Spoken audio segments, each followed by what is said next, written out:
Hi, I'm Mac McCarthy, and I help people with their breakups. Let me know if you like it. I'm going to do some more stuff like this.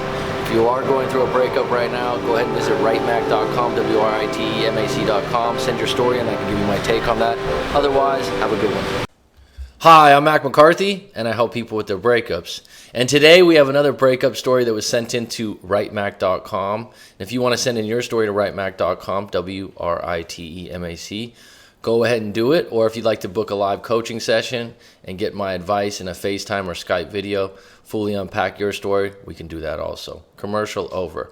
Let's get into it. Coach, I got my story finally written out. I had some things I left out originally.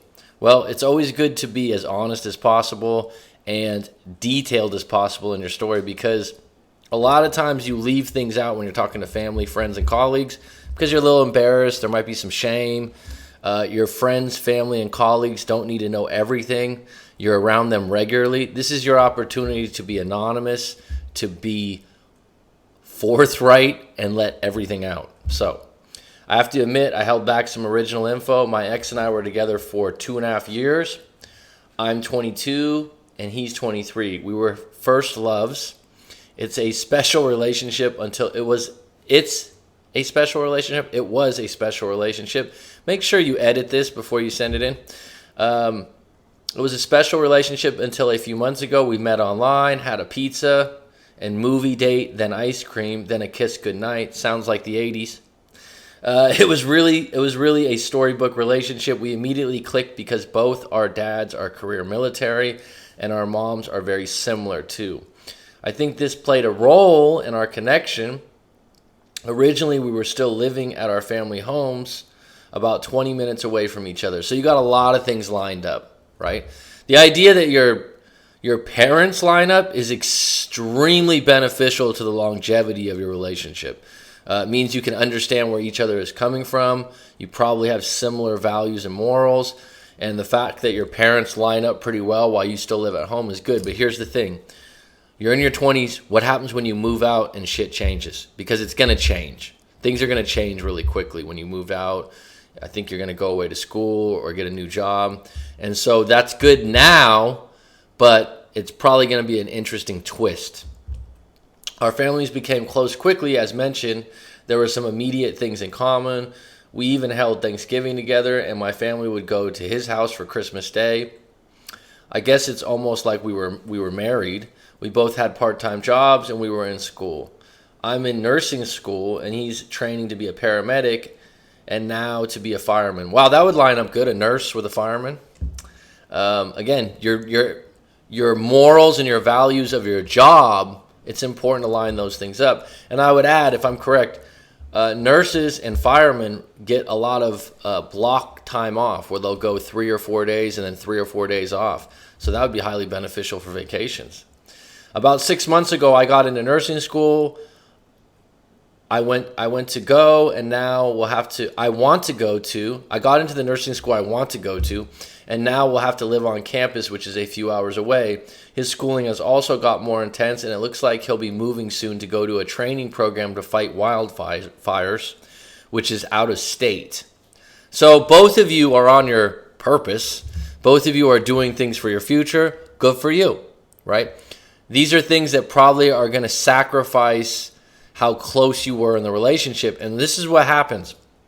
People go, oh, it'll be just fine. We can Skype, we can FaceTime, we can talk on the phone. I love you so much. We'll make it work. Guess what? It's more difficult than you think.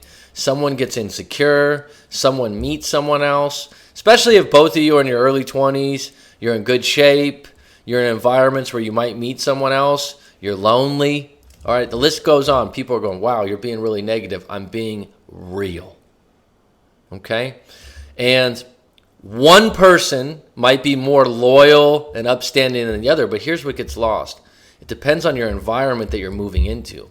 So if the nursing school, for example, was all women, or if the nursing school was 80% women, there's a good chance that you'd be more loyal during that nursing school than if you went to a university where it was 50-50. Now, whatever city or town he's moving into for these wildfires training, I don't know what the environment's like, but that will enhance the opportunity for him to meet someone else. If it's a big city or if it's a place like a college town, you get where I'm going with this. Environment counts. And a lot of times someone will move somewhere completely different than their hometown and it will change them. Okay, so we both had part-time jobs. We were in school. I'm in nursing school. I got that about 6 months ago. Okay, so my father said we can make this work. We just have to talk every day and make sure you're committed. Okay, great idea, great support from Dad. Nothing wrong with that. Realistically, your dad's rooting for you, but did he have this experience in his life himself? And it is possible, but I'll be honest. Long distance relationship in this day and age with social media and all the distractions and all the difficulties, you're against the odds. Is it possible? Yes. Is it likely? Probably not going to last the longer it goes on. So now a few months into being completely apart, everything unraveled. We both don't spend too much time. So now a few months into being completely apart, everything unraveled. We both don't spend too much time on social media, but I've noticed since we've been apart, my ex is posting more with more stuff and he's with other women. So this led to us breaking up as I demanded he tell me who he's hanging out with and that it was not okay to post pics with other women or to hang out with other women. So right here, you think and you believe this is what every woman would say if they were in a relationship. This is unexplainable type stuff. The reality is, when you tell an independent adult in their 20s, you can't do something, a lot of times they go, yes, I can. It doesn't work that simply. And long distance relationships take a lot of trust. And right now, you don't have any. He laughed and said I was overreacting. I couldn't accept him laughing at me, and I told him we needed a break. He responded with, okay, you always get what you want, right? So that right there, when he says you always get what you want, right, is him being a little bit sarcastic, but also he's also accepting it in a playful way. And that actually can upset you, but it makes you more attracted to him. If he was fighting it or he was saying sorry and he was being pitiful, that's one of the worst avenues to go. Women actually find pity to be unattractive, but it makes you validated in your actions. Two different things, right? Then he added, careful what you wish for. Then he went silent on me for a week. I tried calling him and his phone was off, and that's when he told me he said they had a fire and training was really intense. I didn't believe him. Bam. You don't trust him right now. You don't trust his word. You don't trust him with other women. You want a break. You want this. You want that. You're not happy with the relationship. And guess what? He's busy. Whether you believe him or not, he's not entertaining this or having a big argument over it. He goes, okay, fine. You get what you want. That's why when sometimes you want to be tough, you want to really push it, sometimes you might get surprised and the other person goes, fine, I'll give you what you want. And you're thinking, why is it so easy for him? Like I said, it sounds like he's pretty damn busy. Maybe he is entertaining, meeting other women. But if he has a strong level of confidence, he's not going to bow down to you in this situation. He said, look, maybe we got to let each other go and revisit things when we finish school. I didn't agree and said some really mean things. I won't repeat. Things I'm embarrassed to say that I know would hurt him. He hung up and said, you always get what you want. I'll give the break. So again, there's some underlying thing here where he feels like if you always get what you want, you're kind of a spoiled brat. That's the way that would translate to me. He's also saying something negative about you in a roundabout way. You saying things that you're embarrassed to even share right now means that you want to hurt his feelings because you're hurt right now. You feel like he's not taking the relationship serious enough. Talk to you when training's over, and that was 2 months ago. Now I believe he's done and I want to talk. I haven't been seeing anyone, and actually my studies have been hurt by him not calling me. Don't blame him for lacking your studies, okay? That's your responsibility on your own. And you actually partially created this situation by a complete lack of trust.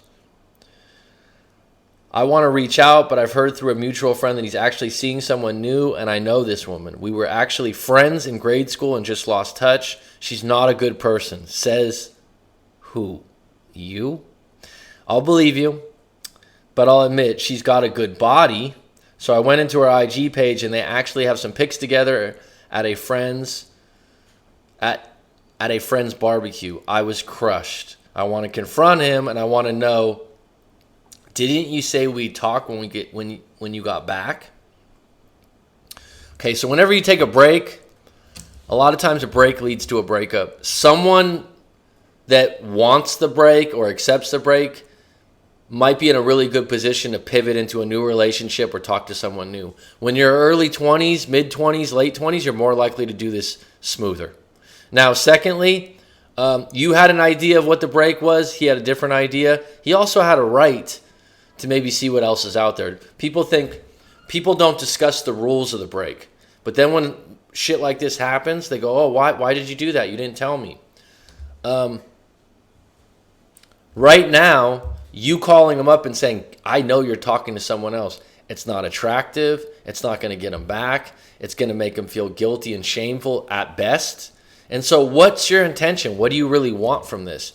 Do you want to hurt him or make him feel bad? Or do you want to get him back? I think if you want to get him back, you need to just lay off. And the question is, do you want to compete with this new girl? You're not going to shame him into being with you. By the way, we don't even know if it's true that he has these strong feelings. If you did reach out, I wouldn't be throwing this in his face. I would reach out neutral. Hey, how have you been? What have you been up to? Did you want to get coffee and catch up? Don't be accusing him of doing things on his own or going out with someone from another barbecue. But if you're pretty strong on your information and your intel that he's with this girl now, I would back the hell off, accept the breakup completely, have some dignity, stay off the social media, and move on. I hope that helps you. Please visit writemac.com if you have a breakup story you want to share or if you'd like to book a live coaching session. Thank you for supporting the channel.